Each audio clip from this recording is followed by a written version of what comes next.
Hello guys and welcome to the channel. In this video we will talk about temporal bone anatomy. Coming to the first part, the external ear, which consists of the pinna and the external auditory canal.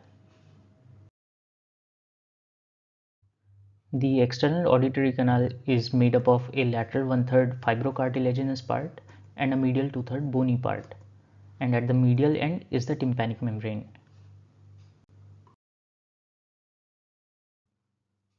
The tympanic membrane attaches superiorly to this pointed structure called scutum. This is the anatomy of malleus. This part, the manubrium and the lateral process, attach with the tympanic membrane. And this is the tympanic membrane as seen on otoscope. The attachment of the malleus divides the tympanic membrane into two parts, a superior pars flaccida and rest of it is called as pars tensa.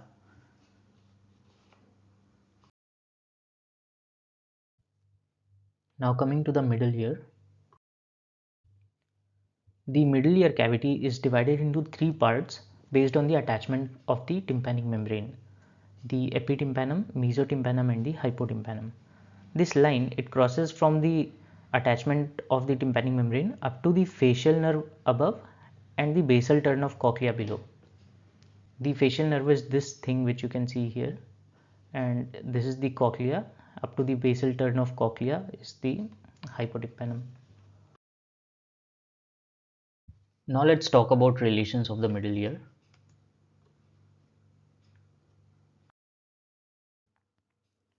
First, the roof. The roof of the middle ear is formed by this bony plate called as tegmen tympani.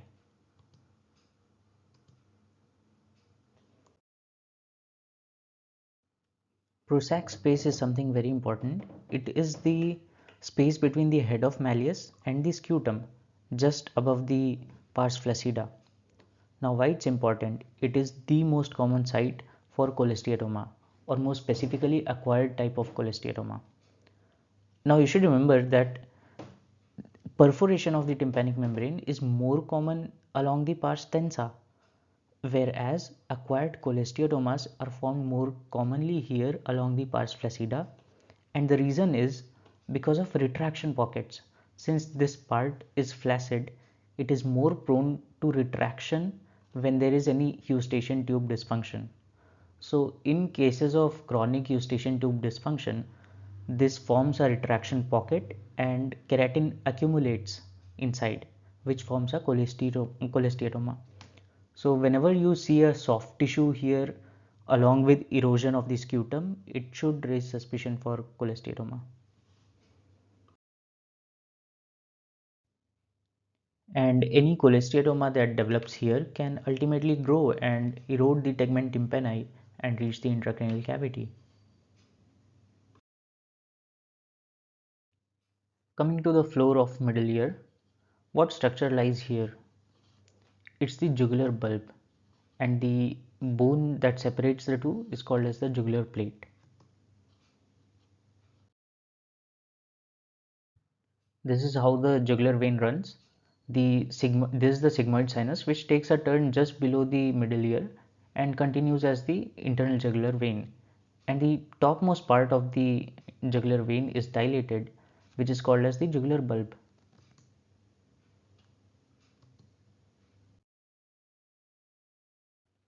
The jugular bulb is called high riding when it is above the level of basal turn of cochlea or the floor of the internal acoustic meatus. As in this image, you can see the impression of the jugular bulb when we are well above the level of basal turn of cochlea.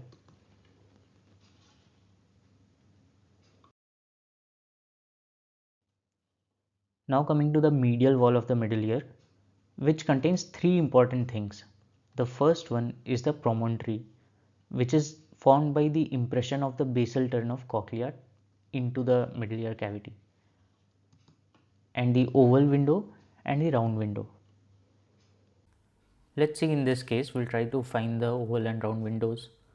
So first, this is the cochlea, and this structure that you see here, this bony structure, is called as the modulus. This is uh, through which the cochlear nerve enters the cochlea. This is the internal acoustic meatus, and this right here goes the cochlear nerve. So this is the cochlea, the apical turn, the middle turn, and outside of this is the basal turn of cochlea. Now if you just follow this up, you will find an opening here which is called as the round window. Now there is a bone overhanging the round window which sort of protects it from any direct vibrations, because this is a very delicate membrane. So this overhanging bone is called as round window niche. Now to find the oval window, we need to trace the ear ossicles. So first we'll find the tympanic membrane, and the one attached to the tympanic membrane is the malleus. This round one is the head of malleus, which is attached to incus, and if you follow this up, you will find the stapes, and just at the foot plate of stapes you will find another opening which is called as the oval window. And you can do the same thing in coronal. This is the cochlea. If you just follow the turns of cochlea, the basal turn of cochlea, you will see an opening, the round window, and follow up the ear ossicles, the tympanic membrane, malleus, incus, and stapes, you will find the oval window. The lateral wall is nothing but the tympanic membrane and its attachments, and the lateral wall of the attic and the hypotympanum. Now coming to the anterior wall, which contains the eustachian tube, which you can find in the anteromedial aspect of the middle ear cavity.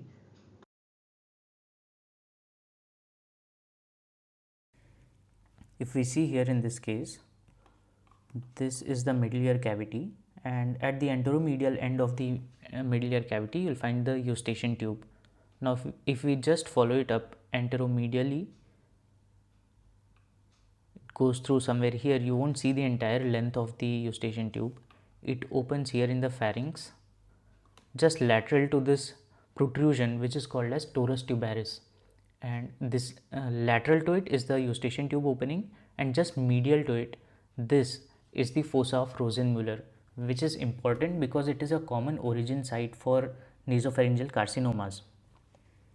Now any mass here in the nasopharyngeal region, like hypertrophied adenoids or carcinomas, can obliterate the opening of eustachian tube, which will cause eustachian tube dysfunction, which may lead to otitis media or ear effusion and stuff like that. Now another thing in relation to the anterior wall is the carotid canal. Now there can be few small variations of the carotid canal with respect to the course of the ICA. The ICA can either be lateralized or it can have an aberrant course. The lateralized ICA is nothing but a normal variant where it can the carotid canal can just be placed a little laterally and it can sort of protrude in the middle ear cavity, but it follows a normal course which is within the carotid canal.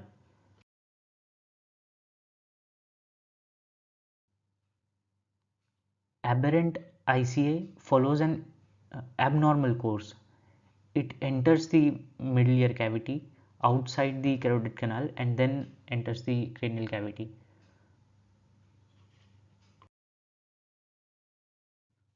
Now the posterior wall of middle ear.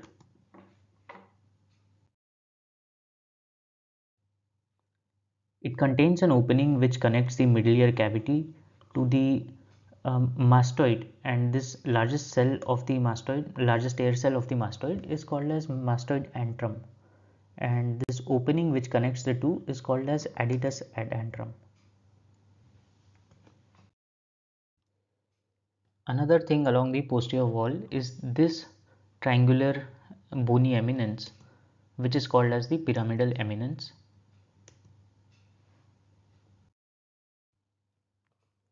It contains the muscle stapedius, and the tendon of this muscle exits through the apex of the pyramid and attaches to the neck of stapes. and its function is to basically dampen the vibrations of stapes, and this muscle is supplied by nerve to stapedius, which is a branch of facial nerve.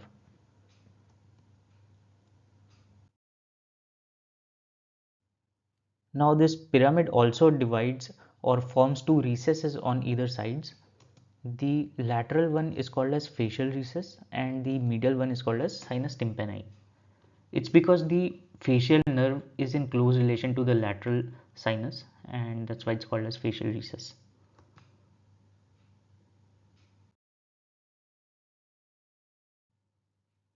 Now coming to the contents of middle ear.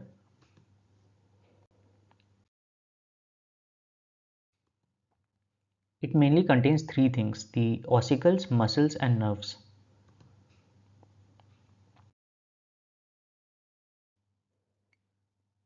First, let's talk about the ear ossicles, the malleus, incus and the stapes, and how they appear on CT.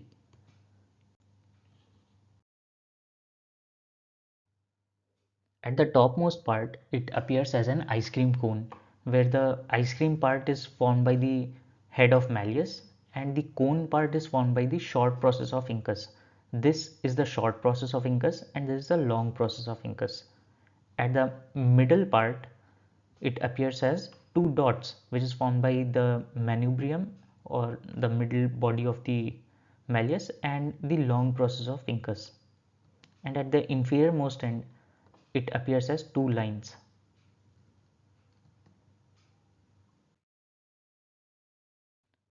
Now the muscles, there are basically two muscles, the tensor tympani, which is attached to the handle of malleus, and the stapedius.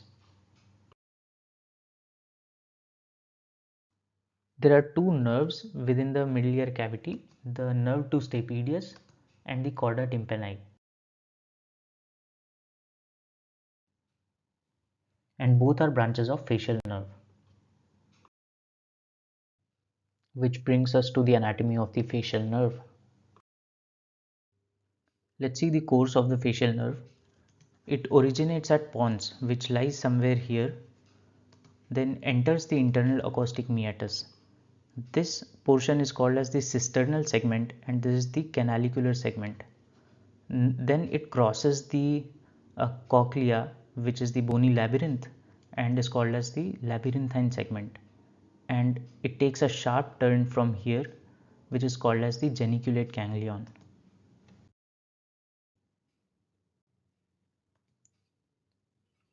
Then it goes posteriorly from the superior aspect of the middle ear cavity, and this entire portion is the tympanic segment of the facial nerve. It crosses the middle ear cavity and then goes inferiorly from here, from in relation to the facial recess which we saw earlier. This is an oblique section of the temporal bone just to show the entire course of the facial nerve. It goes through the internal acoustic meatus, the labyrinthine segment, and takes a sharp turn at the first genu or the geniculate ganglion, and then it takes a second turn downwards, which is the second genu, and goes through the mastoid bone and exits through the stylomastoid foramen. This vertical portion is called as the mastoid or vertical segment, and this tympanic segment is the horizontal portion of the facial nerve. It exits the mastoid through stylomastoid foramen. Now the final part, the inner ear. The inner ear mainly contains three things: the cochlea, the vestibular apparatus, and the semicircular canals, which are three in number by the way. And this entire thing looks like a snail, or some people also compare it to a mermaid, where the waist of the mermaid can help you find the oval window, as you can see here. But I feel following the ear ossicles is a easier way to find the oval window. The vestibular apparatus contains the utricle and the saccule. The utricle connects to the semicircular canals, and at the proximal end it's dilated, which is called as the ampulla. Now the endolymphatic duct and the endolymphatic sac. It originates from the utricle and saccule and traverses through a bony canal called as vestibular duct. And the endolymphatic sac, it lies along the posterior aspect of the temporal bone within the CSF space. Its function is in volume maintenance of the endolymph. It helps in fluid absorption from the CSF and in waste removal from endolymph.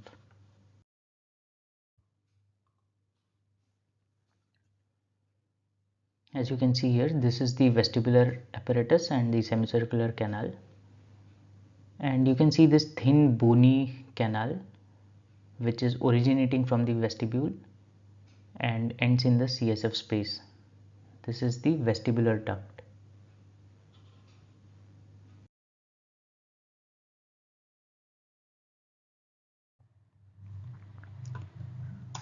This is the membranous labyrinth within the cochlea, and this entire endolymphatic system is interconnected, and you cannot see these things on cross-sectional images. So that was it for this video, and see you again next time.